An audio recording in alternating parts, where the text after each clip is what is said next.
Well, good evening again, and welcome to conclusion of Love, Sex, and Money, and this is part 2. And I would also like to say, what's up to my girl, Kiana Brown.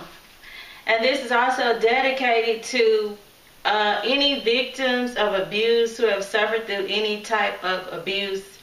My heart really goes out to you all, and this part 2 conclusion is dedicated to you. And I also want to explain the love side of the heart and what the 7 words mean to me in my own words. Number 1, the first word is impulsive passion. Impulsive passion, it means, when you first meet somebody, you think you're so in love, and y'all just having sex all the time because you think you're so in love with somebody. You get all those in feelings. You get those caught up in your feelings, your emotions. That's what I mean by, impulsive passion. Sometimes, I think back, remember, you be so in love with somebody, sometimes you may pull over on the side of the road, just do that wild, crazy stuff when you first get with somebody. Number 2 is humiliate. Now, humiliate has to do when you are in a relationship with a person and you go out somewhere in public. Maybe you go to a family gathering or dinner, or you go to dinner with friends or whatever. This is when you were the type of person, they will say, embarrassing things about you that maybe you all shared in private. They get with other people. They want to just clown you. They want to humiliate you publicly, make jokes, make ugly, sarcastic comments about something, that happened that maybe you're not too proud of, you're not ready to share. They just telling all your personal business, just all out in front of people, in front of your other family members and stuff. That is not the kind of person that you want to be with, that does things, to humiliate you. That's not the person that you want to be with. Number 3, the third word is abuse. Abuse has to do with, there's physical abuse, not just, it's more than physical abuse. People hit you, but I'm not just talking about physical abuse. I'm talking about also emotional abuse, verbal abuse, financial abuse, and sexual abuse. Verbal and emotional, they're so closely related because a lot of times people say harsh words to you, to be too critical, too judgmental, they hurt your feelings, and you hurt from within, you have a deep pain on the inside, and that hurts you, and that's caused from a lot of times people's attitudes, things they say, they don't know how to talk to you. Financial abuse has to do with people keeping secrets about their money, whether they hide an account, they got extra accounts you didn't know about, or maybe they hide the fact that from you that they have real estate, they got other property, homes that you don't know about. It's like they have a whole nother secret life, and you don't know nothing about it.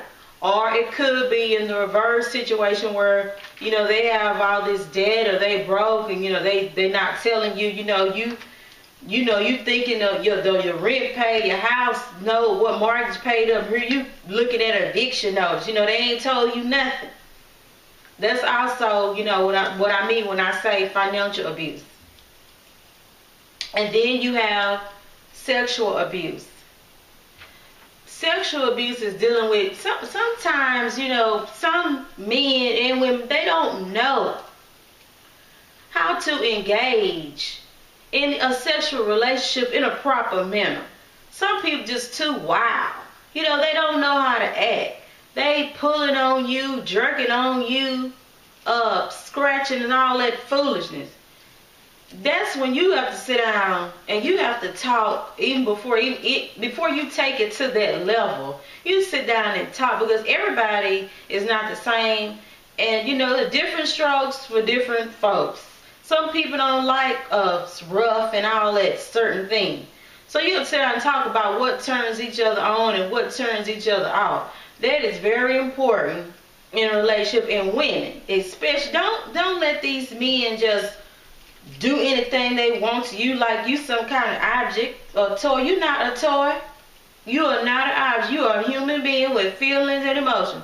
And if you don't want to do something, don't do it. Don't do it, honey. If you don't feel comfortable, don't do it. You sit down, you talk about that, you let that person know. And my next word on here is sex. And sex in this instant is an interchangeable word.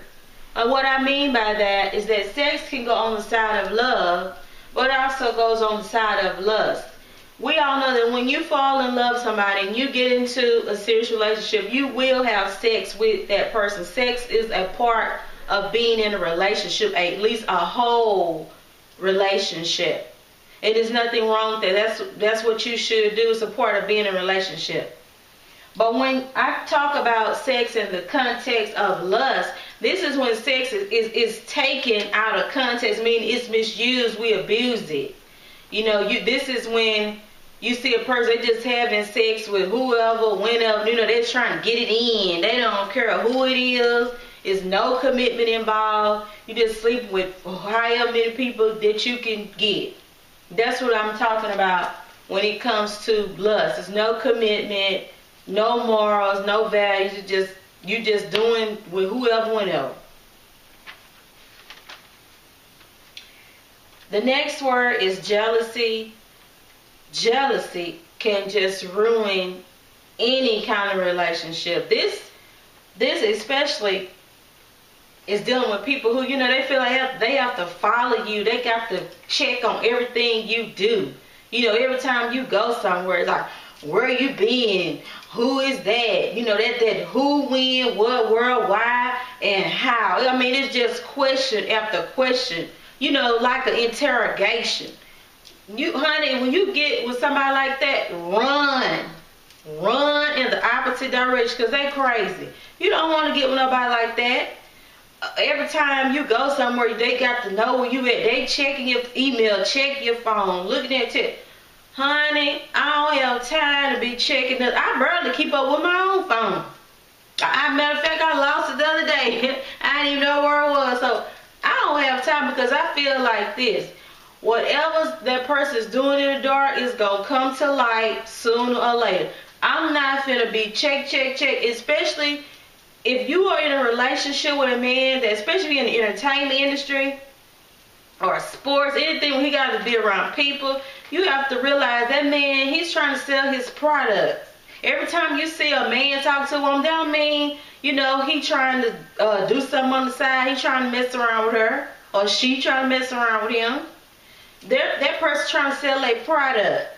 They make music, or they paint, or they write books, whatever it is they do, anything to do with the public. You're going to have to talk and meet and greet and talk to people. You have to be personable. That's how you make money. It's a part of the business. So if you can't handle being with somebody like that works in the entertainment industry, or they play sports, or they have certain kind of jobs or occupations, you need to not even bother. Don't even get in their relationship, because all that jealousy, every time they go somewhere, you trying to be on the video set, and who is that? And she all on you. I saw you looking at her. She looking at you. You gonna definitely end up by yourself. 6 is eros. Eros again is that just unbridled heat and passion. And this is sometimes we have to calm down. We have to be rational and stop being overly emotional. But when you are on the lust side, you don't think like that. You just irrational all the time. Irrational. Because you caught up in your love, feelings of love, so you think of it really lust. Most relationships, especially when they first start out, is 80% lust, and you may have 20% of some deep substance of feelings, you know, which may lead to love eventually. But when you first meet somebody, you don't love somebody. You grow, you know, to love people over time. You better have a strong attraction to somebody, and you can quickly fall in love, but I think most of the time you grow into it as you get to know that person. And number 7, the last word on the left side is harmful. And this has to do with when you are in a relationship with a man and he's not looking out for you, he doesn't have your back. He puts you in harm's way. He may allow, anybody and everybody to come over to the house. People may be stealing or something. He don't know what all these people are into. He may bring, they stealing, they may be drinking, doing drugs, just doing all kind of things, especially you have children. Women, especially you have children, do not leave your children with this food. Be sure you know who's watching your children. Don't put your children in harm's way. Honey, be sure that you're watching your kids. You know who's watching your kids. I don't care if it's your man. A lot of times these men abuse these children. They leave with anybody. They don't watch them. Because I'm telling you something, nobody is going to take care of your child the way that you take care of your child, because that's your child. That's not everybody else's responsibility. That's your responsibility. So you need to be sure. Don't stay with a person, keep putting up with somebody that just let anything go. Watch out for yourself and be sure that you are not with somebody that allows you to be in harm's way. You want somebody that's going to protect you. And this concludes part 2 of Love, Sex, and Money. And I hope you have enjoyed this segment. And stay tuned for part 2 from Poetry and Paintings from Panties and Brides. Woohoo!